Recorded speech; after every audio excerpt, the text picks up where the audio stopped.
Magic Conj, will I ever get to meet Tom Kenny? Maybe someday. Oh, so you're saying there's a chance. Okay. Should I tell fans of the show how they can support us? Yes. Goofy Goobers, supporting the show is shockingly easier than catching a blue jellyfish. Right from our anchor page, anchor.fm/SpongePod, you can find links to all of our social media and a support button if you happen to have a few extra clams. Also follow us on twitch.tv/SpongeBob Podcast, where it's not only the official home to our sister show, Video Bob Game Pants, it's also where I stream live drawings of various Nickelodeon characters and host the opportunity for commissions and giveaways. Lastly, the official merchandise store is now open at redbubble.com/people/SpongePod, where various designs will be uploaded inspired by our show, including our official logo, which is now available on a multitude of products like t-shirts, stickers, duvet covers, and even a shower curtain. This is a podcast by a fan, for fans, and will always be fan-driven. Any way you see fit on supporting our show is much appreciated. Thank you, and enjoy.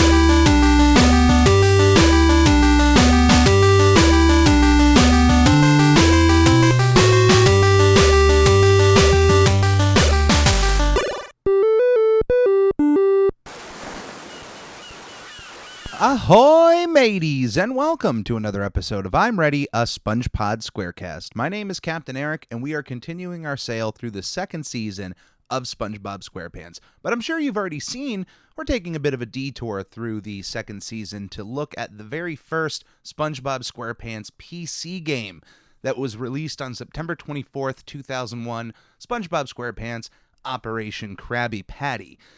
To explain the placement of this episode, it's weird because a lot of season 2 wasn't released in chronological order. They kind of released it kind of all over the place throughout the year, as you've probably seen, but we went in order of the production of the show. So this just was kind of the easiest placement since it came in September. I just decided to place it here. It just felt like a good break before we get to Shanghai next week. But Operation Krabby Patty, I actually have a lot of history with because it was the first SpongeBob game I ever owned on my PC. I owned this before I eventually got the PC version of Nicktoons Racing, if I remember correctly. Now we're talking, more than 20 years ago that I'm trying to remember. And I didn't own that many PC games, so you would think I remember which one I got, but there was this good stretch of a year or two where I was really into playing these games on my PC. It wasn't a very long time, and I didn't have a very powerful computer. It wasn't able to play that much. I can't even tell you the brand, if it was a Dell or a Gateway. I know we had Windows XP running on that. We definitely didn't have Vista by the time we didn't have this home computer, but I had a lot of the Nickelodeon PC games. I didn't play all of them.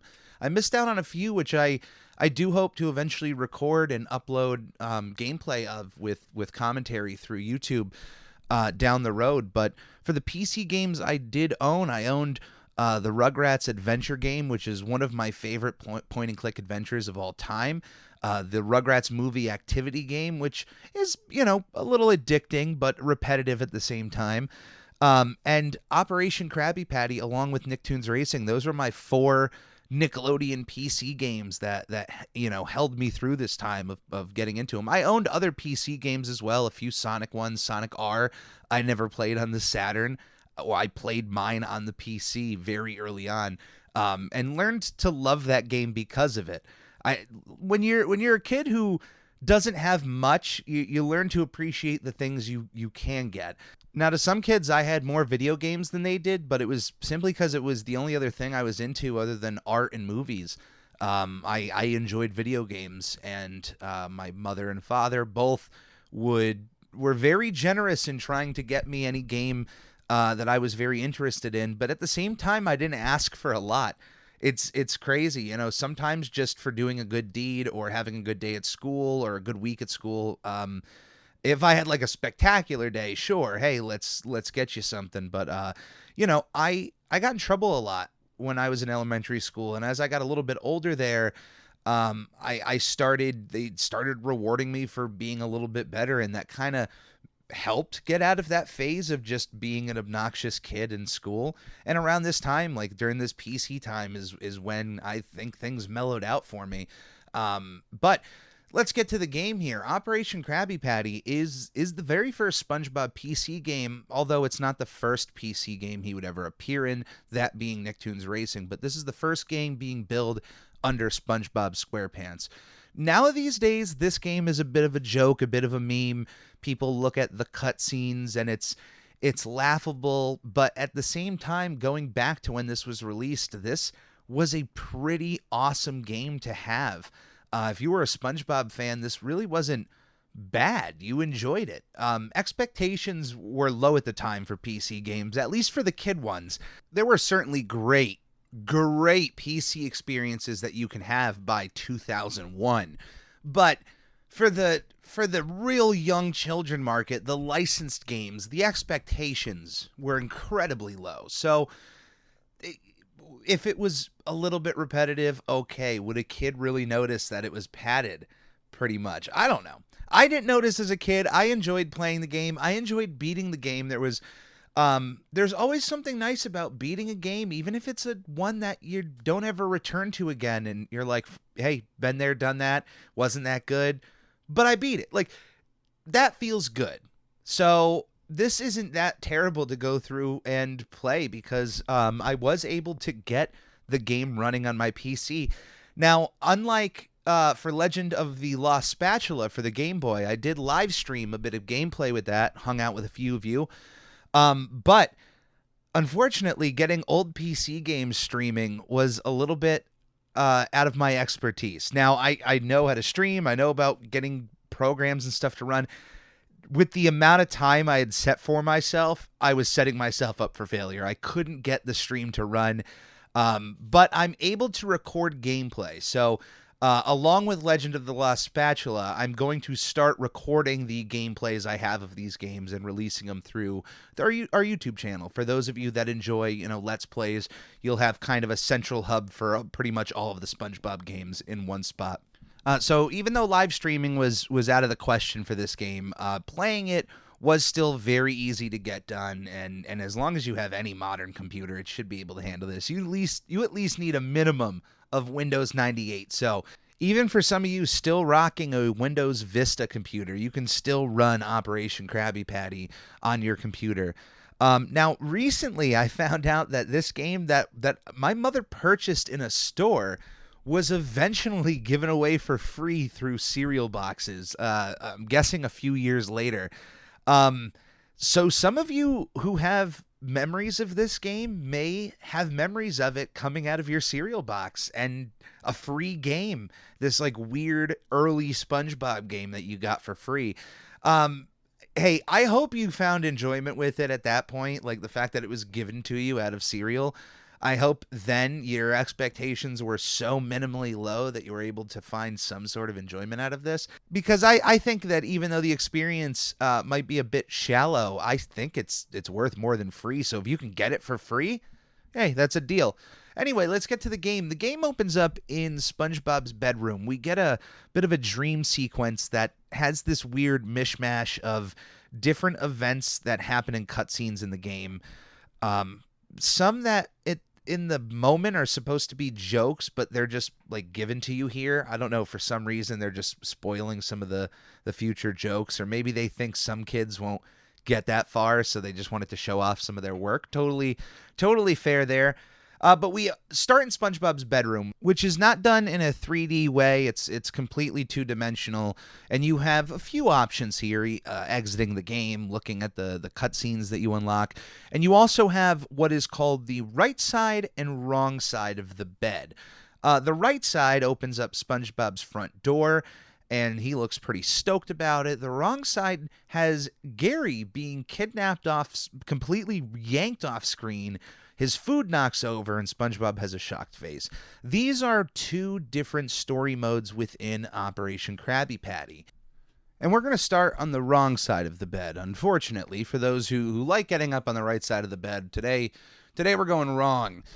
Plankton at this point captures Gary, and it's crazy because all throughout Sponge on the Run, during its build up and the story coming out, knowing that Plankton had something to do with Gary being snail napped, or at least just it happening in general, I completely forgot that one of the earliest events in SpongeBob history involves Plankton capturing Gary, stealing Gary.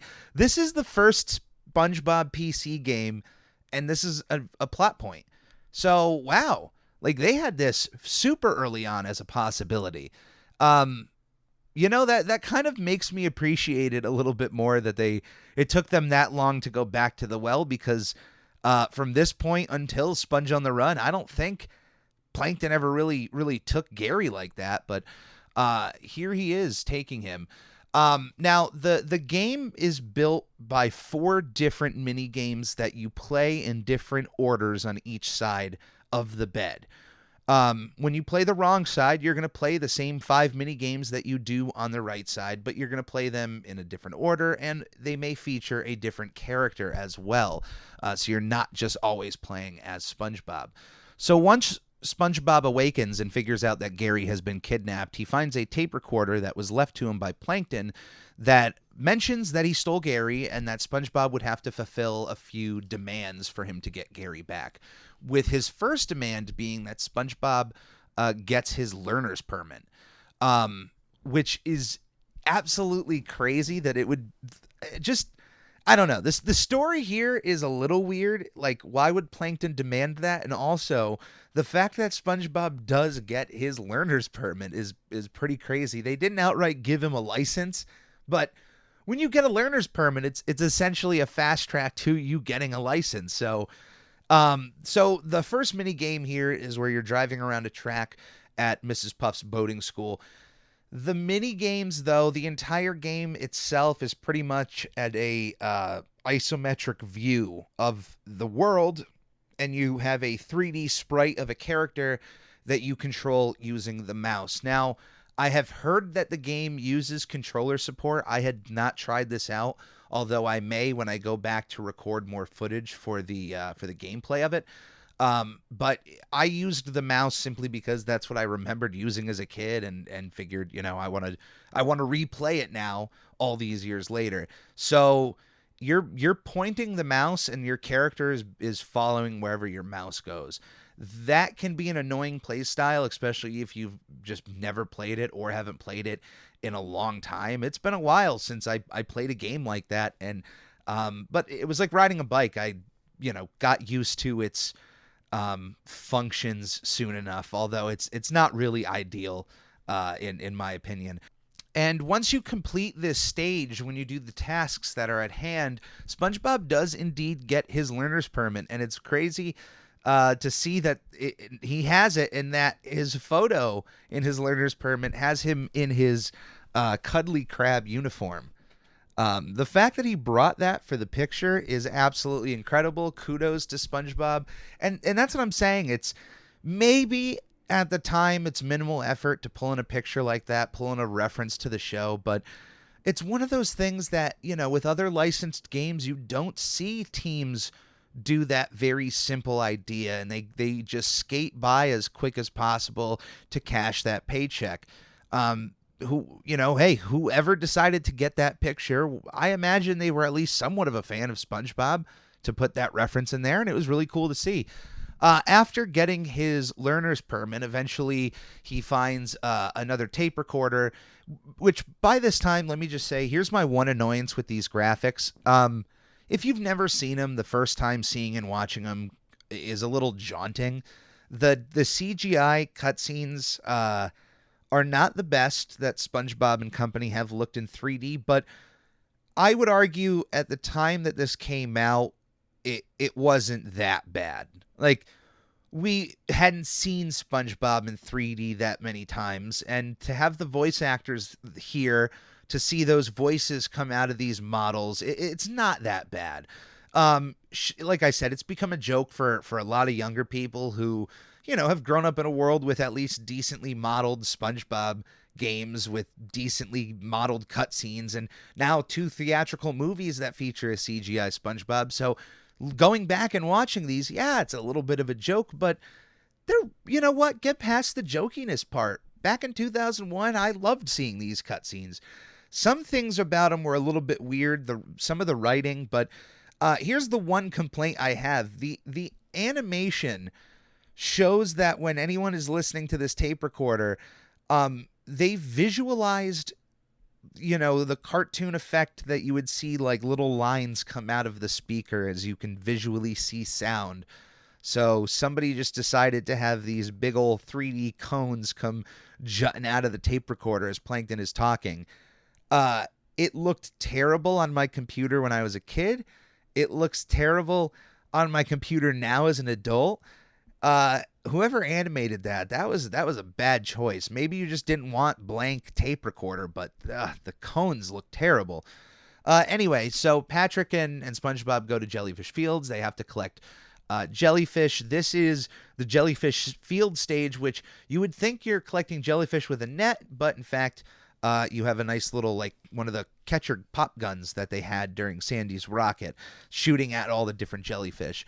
So in this stage, you are playing as both SpongeBob and Patrick, which is a nice change up, but still the controls are very much the same, the isometric view. The one cool thing about this level, as mentioned in I'm Your Biggest Fanatic, is that Big Lenny, the jellyfish, the big jellyfish with the mean face, is actually like a jellyfish in this level that you got to watch out for, and he's on the map and whatnot. It's once again one of those little references that they did not have to put it in the game, but they just, hey, maybe they were only allowed to watch a handful of episodes, and luckily they were able to watch I'm Your Biggest Fanatic to get an idea of Jellyfish Fields on a bigger level, and boom, they saw that picture of Big Lenny, and they're like, we have to have that picture in our video game. So like that, say what you will about the cutscenes, say what you will about the gameplay, say what you will about the game. Throwing Big Lenny as a villain in the jellyfish level is like, you cannot be negative about that. That has to be the one takeaway that's positive, even if you hate this game. Because it's just never been done before. I've never seen Big Lenny in another SpongeBob video game. Why has he never been used as a villain during Jellyfish Fields? That would be pretty cool. He seems like a bad dude. Did you see the boil that he left on that guy's face? Come on now.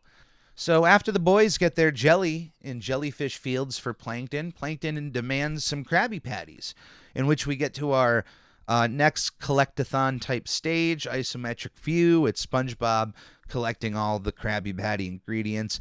I would say one of the more favorable mini games is the Krabby Patty one. I don't know. I found it enjoyable as a kid, kind of in a way that I just relaxing. I don't know. It doesn't. It's a very easy level to beat. This game is definitely made for kids. Like a young kid could easily beat this game. I don't know, the Krabby Patty level I always just enjoyed something about it. Maybe just the fact that you're building a Krabby Patty for the first time ever. Really, like, think about it. There was no other game where you were getting the ingredients for a Krabby Patty. This was the first one, so maybe that was it. Deep down inside, that was the reason. After you get the Krabby Patties, SpongeBob, the sea ants at this point are still a part of the story. But they just kind of mess things up. Plankton instructs the army of sea ants to take the Krabby Patties to the chum bucket, but they instead bring the Krabby Patties to SpongeBob's house. So there's that happens. SpongeBob gets another recorder from Plankton, who instructs SpongeBob that he needs to get some cheese, which means that it is time for SpongeBob and Patrick to head over to the carnival, because the carnival is back in town. That's right. Fish Hooks Park is apparently the name of the place where all the hooks hang out. But it is, once again, just another collectathon. You're collecting cheese from the hooks and not getting hooked by the hooks. Both SpongeBob and Squidward this time around actually is helping out in this mini game. You get to play as Squidward. One of the cooler parts, but here's a little bit of an annoyance thing. I don't know what Squidward was doing at the time when SpongeBob came up to him. He was either doing really painful yoga or shouting. I don't know. It's like the one part that stuck with me as a kid as the worst part of the game. The one part I didn't like. I was like, I know Squidward's a little eccentric, but this was just crazy. Plankton then orders the sea ants again to bring the Krabby Patties from SpongeBob's house to the chum bucket. But they say eventually the word everything gets kind of confused with, and they're like, okay, we'll bring everything. And they literally rob SpongeBob's house and bring all of his stuff to the chum bucket. There are some funny gags here, some visual gags in the cutscenes, some like very quick. Like, whoever was writing this game definitely was trying to implement some of their humor into the SpongeBob world. It doesn't necessarily work 100% of the time, but some of the gags do land. They made me chuckle a few times. Eventually, SpongeBob gets the last recorder from Plankton and is ordered that he must pay Plankton $100 to get Gary, which means that SpongeBob goes to the one person who would have money, Mr. Krabs. Mr. Krabs is on a ship, and you need to help him defend his ship from the Flying Dutchman. You're basically going from, it's kind of like a tower defense type game. You're just kind of going around cannons and shooting different pirates, and the Flying Dutchman getting involved. Eventually, you help Mr. Krabs. He lets you borrow $100, which definitely is out of the character of Mr. Krabs. Although I don't know, this is early Mr. Krabs, so he wasn't as frugal as he eventually would become, and cheap. SpongeBob then goes to the chum bucket with the money, only to find that Gary actually escaped from Plankton himself. He actually didn't need SpongeBob's help. So they celebrate and go home. At the same time, the sea ants finally come back to the chum bucket, delivering all of SpongeBob's stuff. And as he counts the Krabby Patties, Plankton hears his voice coming from something else and looking down. Now, one thing I failed to mention is that through this entire experience with the tape recorders, Plankton had this goal in mind that these tape recorders would self-destruct, kind of like the old Inspector Gadget cartoons in which Chief Quimby's notes to Gadget would always explode in like 5 seconds, and he would end up always throwing it away towards Chief Quimby, who would then eat the explosion, which was a play, I believe, on the original Mission Impossible show, the old TV show. I think it was from Mission Impossible. Who had the exploding? I gotta look this up live. Exploding note. Or no, you know what? This page will self-destruct. Boom. Yeah, Mission Impossible. I knew it. That's definitely been a trope for a long time. It's been used in so many different pieces of media. So the end result of this is that this entire time Plankton was trying to get one of his tape recorders to explode. They never really do in the way that he wants. And here he finds himself on top of one of his tape recorders, which is about to self-destruct and explodes the chum bucket. Now, luckily, Plankton and the ants get out, but yeah, the chum bucket explodes at the end of the wrong side of the story. Now, on the right side of the story, it's kind of the feature attraction. It's what you're sold about. The fact that Plankton built this robotic Mr. Krabs, has this army of sea ants, and it's your job to stop him. Now, when the story mode starts, Plankton actually hires the sea ants and explains his what he needs done. He needs the Krabby Patties taken, and that he's building a Mr. Krabs robot that the sea ants will help in getting the Krabby Patties together. So the first level in this part of the game is actually Invasion of the Patty Snatchers, which is the same one from the wrong side of collecting the pieces of the Krabby Patty together. Most people may actually play this part of the game first. They may play as Robo Krabs first. It might be a little bit jarring to start a SpongeBob game, start on the right side of the bed, and here you are playing as Robo Krabs. But you play through the level, you collect all the Krabby Patties. At this moment, when the sea ants try to go back to the chum bucket, the Robo Krabs malfunctions, loses control, which then SpongeBob shows up, notices the robot in the distance, and realizes that Plankton has built a Mr. Krabs robot. Therefore, he needs to warn Mr. Krabs, who Squidward says is out on a treasure hunt. SpongeBob then decides that he needs to drive to wherever Mr. Krabs is, so he needs to go to Mrs. Puff's to get a learner's permit. Storyline purposes, they had to find a way so that these very similar levels could work on both sides of the story. And so far, I mean, so good. It's a little weird, but it is what it is. So you're going to play through Mrs. Puff's boating school again. The level is called Boating School 101.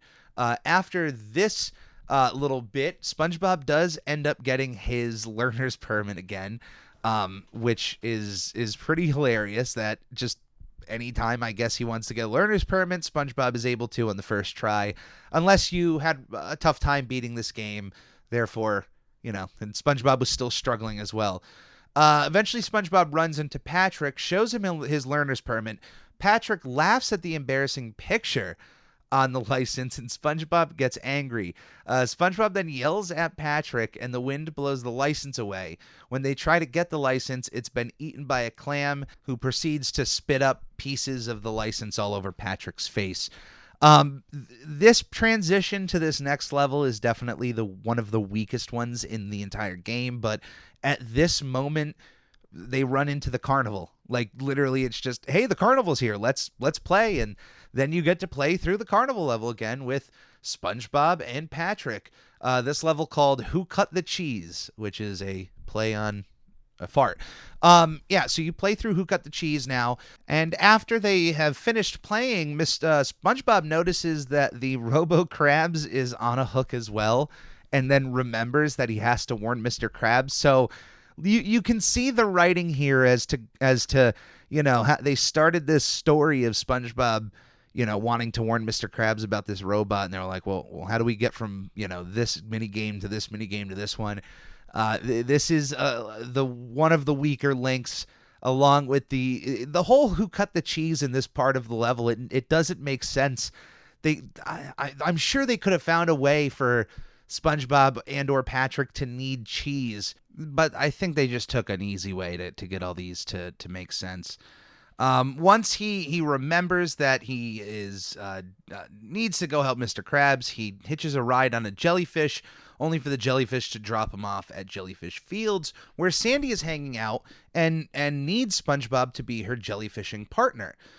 Sandy shows a lot of enthusiasm for jellyfishing in this game, and I'm happy about that. It's pretty cool. So we go through the jellyfishing level again, which does include using the pop guns to catch jellyfish, and the minigame is called Hide and Go Jellyfishing. And once again, kudos to whoever put in Big Lenny in this game here. Absolutely love it. The final part of the game brings SpongeBob straight to Mr. Krabs on his pirate ship, just like the last level of the previous storyline. Mr. Krabs tells SpongeBob that the Flying Dutchman is approaching and plans on stealing Mr. Krabs' treasure. And of course, nothing of it is going to be touched because SpongeBob has already done this before on the wrong side of the bed. It's the exact same minigame, and it's called Save Me Money. Once SpongeBob helps out Mr. Krabs, Mr. Krabs is warned of Robo Krabs. Mr. Krabs at this point isn't fazed at all about Robo Krabs and just laughs about it and jokes about Plankton's latest college-educated plan.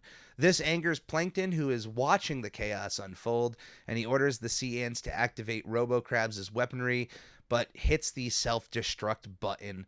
And unfortunately, even though the ants try to rescue the Krabby Patties, everything is destroyed. Plankton swears revenge, and we are done with Operation Krabby Patty. As you can tell, even without playing this game, all you need to hear is that it's 5 mini games.